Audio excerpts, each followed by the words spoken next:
Hello, we're in England, we're doing some clocks. Now, the reason we have a lot of these wall clocks is in Malta, where we have another antiques firm. There is a very special clock market, and the Maltese wall clocks, the local ones, are tal lira clocks, and they are extremely expensive. And for many years, these wall hanging American clocks have been used as a stand-in or as a substitute, an inferior substitute for these tal lira clocks, which are made of curved, shaped pine with gesso, sgraffito, paintwork, gilding, etc., etc. So these are not anything to do with the Maltese clocks. They're not made in the same way. They're nothing like them, other than the fact they're quite large wall clocks. Now, these were made in Eastern America in about 1880, 1890. And they are to go on a wall or to go on a shelf, usually on a wall. They often have a hole in the backboard, which will just mean it can just go onto a nail. Sometimes they have elaborate metal hooks, so it's a nicer fixing, but usually there's a hole, or sometimes there is both. They were mass produced by the hundreds of thousands, and I suspect in reality by the million. If you include the other varieties of these clocks. The other varieties are the steeple clocks, where you have a shelved clock with a pitched roof, inverted V-shaped effect with finials. And the other ones beyond that are the gingerbread clocks, like a mantle clock, where you have machine carved wood in a shape of a bracket clock. So there are different types of American clock from this area. And what happened in 18th century East Coast America, in Connecticut, they had the timber, they had the water power, they had the coal, they had the labour to make these clocks on an industrial scale. And you'll see in nearly every single one of them, there is a label. We have a Jerome, which is very numerous. We have an Ansonia, which is the well-known brand, and we have another Jerome. And they have these labels which show pictures of the factory. Now that factory in the late 19th century was a serious installation. And they nearly all got them, as I say. Sometimes if they're restored, they're painted out or removed, or they're lost.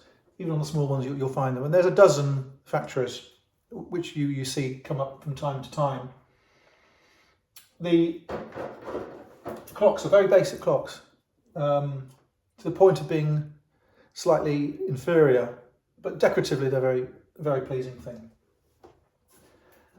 They use very good mahogany veneers. Now these wouldn't have obviously grown in America, but the whole thing's pine, and it's only mahogany on the front. The side is stained down to look like mahogany. So there would have been ships going across the Atlantic from England. They would have been going to places like Honduras, Belize. They would fill up on timber. They'd go up the coast towards New Haven, New York, New Haven. They'd unload the veneer. They go up towards Nova Scotia, come to England, and there was a sort of traffic going around in circles, and they would obviously want to fill the holds of the ships. And I've been watching these clocks for 30 or 40 years, and the prices haven't gone up at all in 30, 40 years. And I've often thought, why would they put this in a box and send it to England? And then what really got me excited was I found once a local scene on the door. I live in Poole, used to live in Poole, and it is not possible that in New Haven they would have gone to the trouble of making a door mentioning Poole.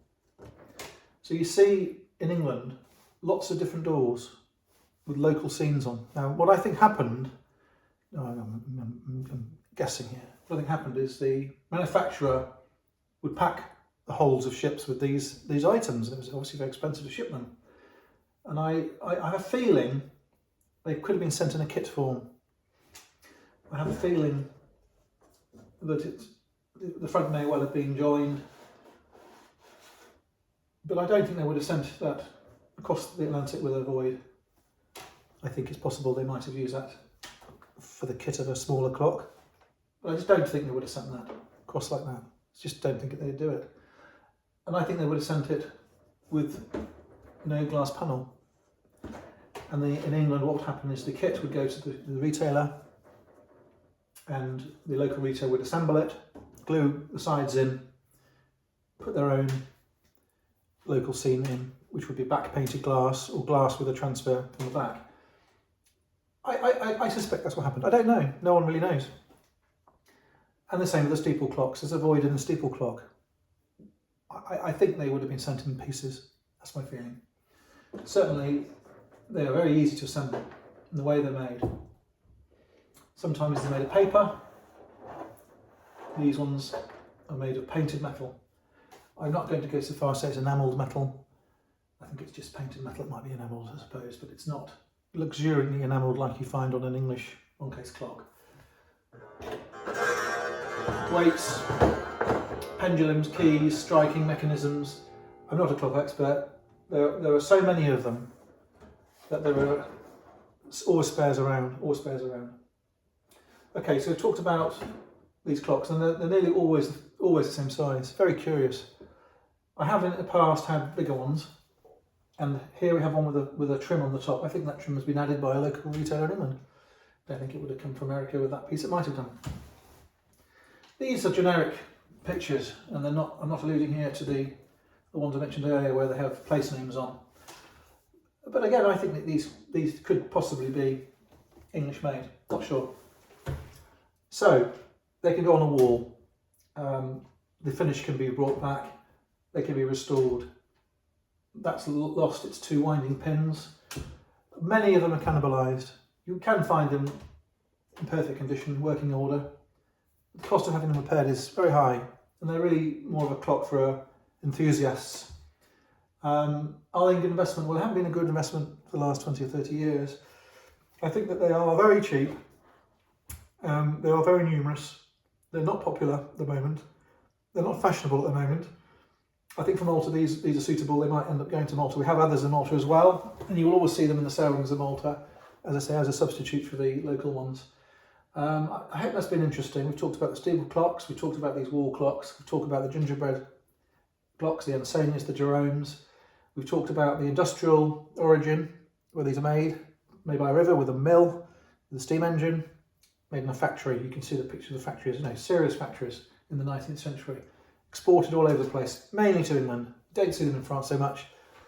They were coming to England mainly. And they're beautiful things, I think. Underrated, I think, as well. They're not, as I say, examples of fine clockmaking, but they are of interest. So thanks for having a look.